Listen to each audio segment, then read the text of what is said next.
My name is John, and I am a George Washington author. I have a question for you.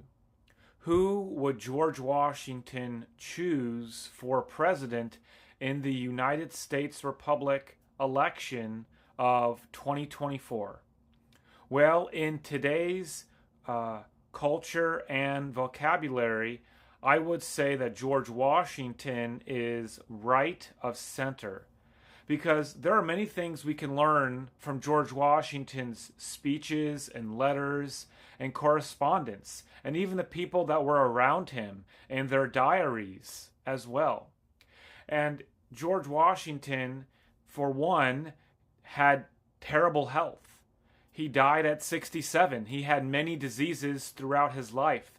And I would say for health care, he would want it to be revitalized, and that to go to a doctor to be easier, and that it shouldn't be so expensive, because the things that he went through having all of those diseases were treacherous, and no one should have to go through what he went through. And I think he would be for revitalizing the healthcare system, but not universal healthcare, but every state has its own system built into it, and there's competition because of the Constitution, the Ninth and the 10th Amendment, because George Washington was there when the Constitution was being written. And George Washington is, like I said, there during the Constitution being written.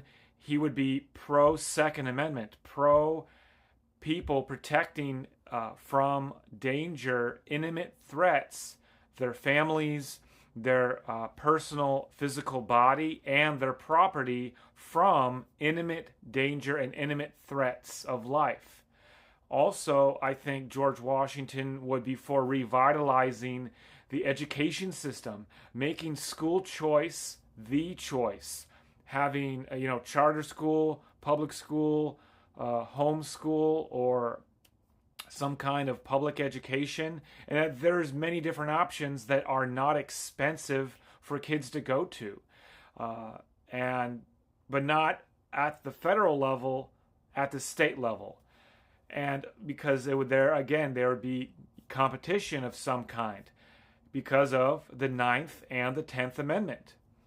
Also, I think with respect to immigration, George Washington, I'm saying this as a George Washington author, he didn't do so well in today's culture, in our vocabulary with immigration. He could only do what he knew based off of British English law and other, influences of other things going on.